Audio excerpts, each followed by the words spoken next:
திருப்படல்கள் 15:2-5 முடியே.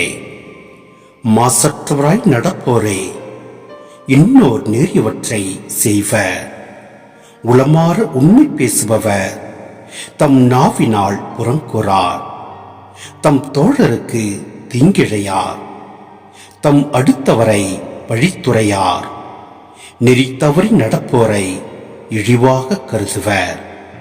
ஆண்டவருக்கு அஞ்சுவோரை உயர்வாக மதிப்பர். தமக்கு துன்பம் வந்தாலும் கொடுத்த வாக்குறுதியை மீறார்.